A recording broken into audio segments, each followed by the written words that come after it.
حضرت طالوت علیہ السلام اور جالوت جب بنو اسرائیل کے اخلاق بگڑ گئے اور عادتیں خراب ہو گئیں تو اللہ تعالیٰ نے ان پر جالوت نام کا ایک ظالم بادشاہ مسلط کر دیا۔ جالوت نے ان پر بڑا ظلم کیا اور انہیں اپنا غلام بنا لیا۔ اس وقت حضرت شمویل علیہ السلام بنو اسرائیل کے نبی تھے، وہ بہت بوڑھے ہو چکے تھے۔ بنو اسرائیل نے ان سے درخواست کی کہ ہمارے لیے کوئی بادشاہ مقرر کر دیجیے۔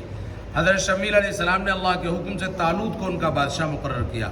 بنو اسرائیل نے بڑی مشکل سے حضرت طالوت علیہ السلام کو اپنا بادشاہ تسلیم کیا۔ تاریخ میں ان کو بنو اسرائیل کا سب سے پہلا بادشاہ تسلیم کیا گیا ہے۔ جالوت سے ان کا مقابلہ ہوا۔ حضرت طالوت علیہ السلام کی فوج میں داؤد علیہ السلام بھی شریک تھے۔ حضرت داؤد علیہ السلام نے ظالم بادشاہ جالوت کو قتل کر دیا اور بنو اسرائیل کو اس کے ظلم و ستم سے نجات مل گئی۔ اس عظیم کام کی وجہ سے حضرت داؤد علیہ السلام کو بادشاہ بنا دیا گیا۔ اللہ کی قدرت، بارش میں قدرتی نظام۔ اللہ تعالیٰ بادلوں کے ذریعے اتنی بلندی سے بارش برساتا ہے کہ اگر وہ اپنی رفتار سے زمین پر گرتی تو زمین میں بڑے بڑے گڑھے ہو جاتے اور تمام جاندار حیوانات، پیڑ پودے، کھیتی باڑی سب فنا ہو جاتے۔ لیکن اللہ تعالیٰ نے فضا میں اپنی قدرت سے اتنی رکاوٹیں کھڑی کر دی ہیں کہ تیز رفتار بارش ان سے گزر کر جب زمین پر آتی ہے تو انتہائی دھیمی ہو جاتی ہے، جس سے دنیا کی تمام چیزیں تباہ و برباد ہونے سے محفوظ ہو جاتی ہیں۔ بے شک یہ اللہ کا قدرتی نظام ہے جو بارش کو اتنے اچھے انداز میں برساتا ہے۔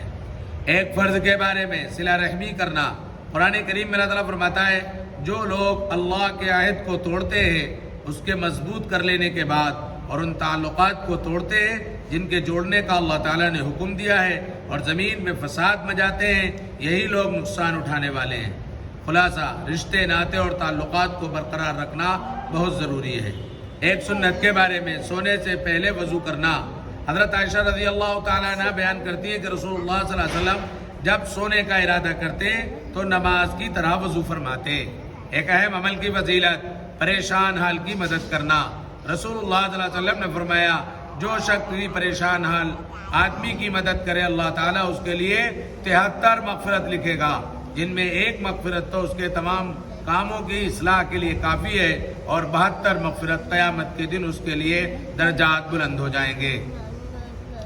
ایک گناہ کے بارے میں نوکر پر ظلم کرنے کا وبال۔ رسول اللہ صلی اللہ علیہ وسلم نے فرمایا جو کوئی اپنے نوکر یعنی غلام کو ظلماً مارے گا قیامت کے دن مالک سے بدلہ لیا جائے گا۔ دنیا کے بارے میں دنیا اور آخرت کا مزہ۔ حضرت ابو مالک اشعری رضی اللہ تعالیٰ عنہ کی جب وفات کا وقت قریب آیا تو فرمایا اے لوگو تم دوسروں کو یہ بات پہنچا دینا کہ میں نے رسول اللہ صلی اللہ علیہ وسلم کو فرماتے ہوئے سنا کہ دنیا کی مٹھاس آخرت کی کڑواہٹ ہے اور دنیا کی کڑواہٹ آخرت کی مٹھاس ہے۔ آخرت کے بارے میں اہل ایمان کا جنت میں داخلہ۔ قرآن کریم میں اللہ تعالیٰ فرماتا ہے اے میرے بندو آج نہ تم کو کوئی خوف ہوگا اور نہ تم کسی طرح غم میں مبتلا ہوگے۔ یہ وہ بندے ہیں جو ہماری آیتوں پر ایمان لائے اور فرما بردار رہے۔ جاؤ تم اور تمہاری بیویاں خوشی خوشی جنت میں داخل ہو جاؤ۔ طب نبوی سے علاج، شراب سے علاج کی ممانعت۔ ایک شخص نے رسول اللہ صلی اللہ علیہ وسلم سے شراب کے بارے میں سوال کیا تو آپ صلی اللہ علیہ وسلم نے اس کے استعمال سے منع فرمایا۔ پھر وہ شخص کہنے لگا کہ ہم دوا کے طور پر اس کو استعمال کریں گے تو آپ صلی اللہ علیہ وسلم نے فرمایا دوا ہے ہی نہیں بلکہ یہ بیماری ہے۔